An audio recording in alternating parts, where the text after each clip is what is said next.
Alors bonjour, aujourd'hui on va parler des pronoms relatifs, la deuxième partie.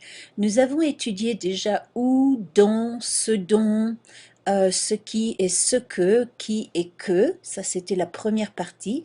Maintenant nous allons nous concentrer sur une deuxième catégorie de pronoms relatifs. Alors on va d'abord commencer avec les exemples suivants. Regardez bien ces phrases. L'enfant à qui je parle cherche sa mère, il est perdu. En anglais, the child I'm talking to is looking for his mom, he's lost. Le prof pour qui tu fais tes devoirs enseigne l'histoire. Le copain avec qui tu partages ce sandwich est souvent fauché.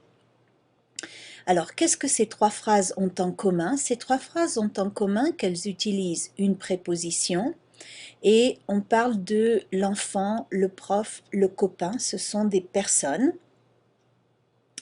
Et en anglais, vous voyez l'équivalent de la structure the child I'm talking to, the teacher you're working for, the friend you are sharing this sandwich with.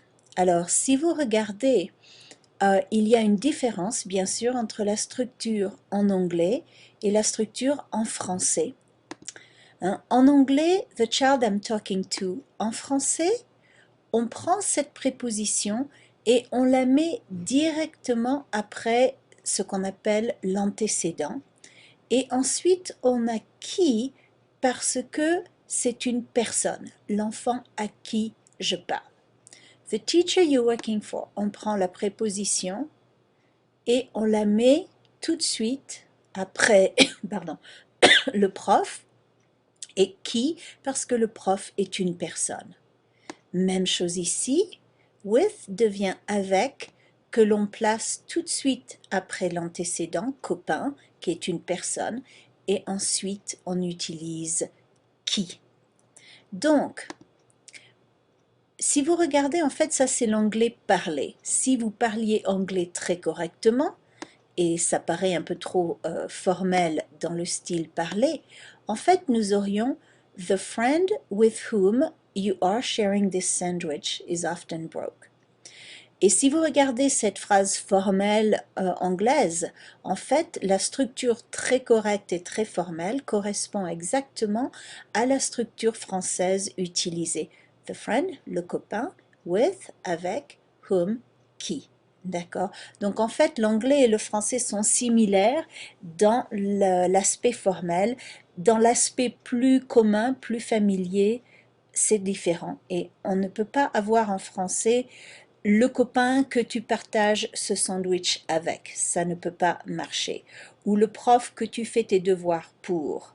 Okay? On est obligé de mettre la préposition tout de suite après l'antécédent et ensuite qui parce que c'est une personne. Donc, la règle, encore une fois, si on a une préposition différente de deux, parce qu'on a vu qu'avec deux, on utilise dont, la fille dont je parle, etc., eh bien, on utilise qui, on utilise la préposition suivie de qui. Alors, attention, il y a des prépositions composées qui utilisent de, à côté de, près de, au milieu de. Et vous voyez que ici on n'a pas simplement de, on a trois mots, à côté de, près de, ici deux mots, au milieu de, ici trois mots. Eh bien, avec ces prépositions, on ne peut pas utiliser dont, on doit utiliser toute la préposition à côté de, et qui si l'antécédent est une personne. Par exemple, le garçon à côté de qui elle s'est assise l'énerve. The boy next to whom she's sitting gets on her nerves. D'accord? Pardon. Alors, maintenant, on va observer une autre catégorie de pronoms. Lequel, laquelle, lesquels, masculin pluriel, lesquels, féminin pluriel. Alors, regardez une phrase simple. Je travaille dans une bonne école. I work at a nice school. Mais on pourrait dire aussi the school I work at is a nice school. Autre exemple de phrase simple, tu écris avec un stylo rouge. You write with a red pen. Mais on pourrait dire the pen you write with is red. Le stylo avec lequel tu écris est rouge. Donc ici, on a exactement la même structure que dans les exemples qu'on avait vus avant.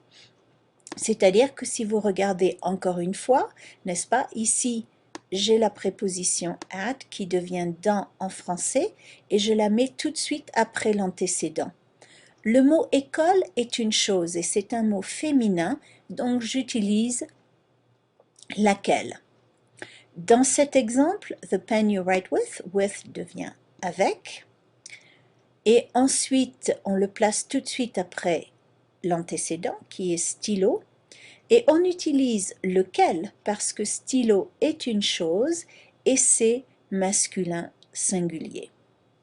Donc, si on regarde la règle, pardon, quand on a une préposition qui est différente du simple de, eh bien, et un antécédent qui est une chose, on utilise lequel, laquelle, lesquels ou lesquels après la préposition.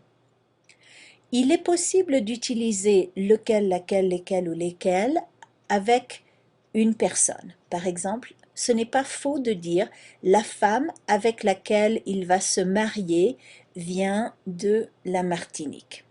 Mais en général, les Français préfèrent qui quand c'est une personne. Mais ce n'est pas impossible d'utiliser lequel, laquelle. Alors faites bien attention, parce que vous savez qu'en français, la combinaison à le ou à les, n'est-ce pas, n'est pas possible. Donc si vous avez la préposition à combinée avec lequel, lesquels et lesquels, vous ne pouvez pas dire à lequel ou à lesquels. Vous êtes obligé de dire auquel, ou auquel si c'est féminin pluriel, ou auquel si c'est masculin pluriel. Même chose si vous avez des prépositions composées qui utilisent de. On ne peut pas dire de le ou de les, on dit du ou des. Donc on aura au milieu duquel, au milieu desquels ou au milieu desquels.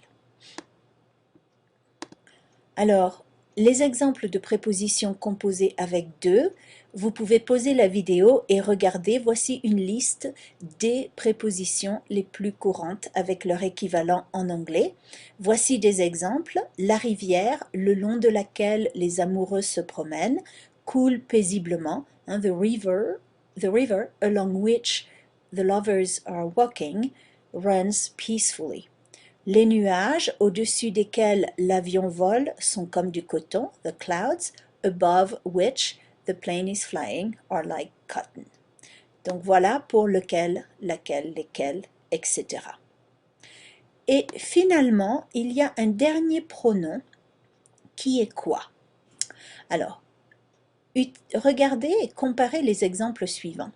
Elle nous a demandé à laquelle de ces deux sculptures nous nous intéressons. She asked us which one of these two sculptures we are interested in.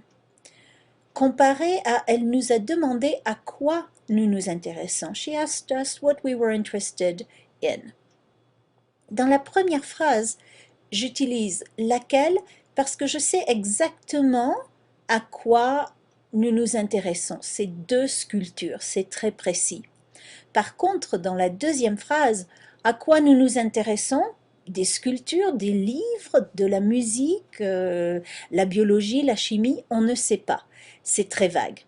Par exemple, on peut dire aussi, je ne sais pas à quoi tu penses. C'est vague. Hein? Est-ce que tu penses aux vacances? Est-ce que tu penses aux devoirs? Est-ce que tu penses à ta petite amie? Je ne sais pas. Ou nous dînerons, après quoi nous sortirons. Hein? We'll have dinner, after which we'll go out. Donc, quand on a en fait un antécédent qui est vague, où on ne sait pas vraiment à quoi la personne s'intéresse, à quoi la personne pense, etc., on va utiliser quoi quand ce n'est pas précis, indéterminé ou vague, après des prépositions comme avec, à, pour, etc. Voilà, donc c'est la deuxième partie des pronoms relatifs. Il y en aura une dernière. Merci beaucoup.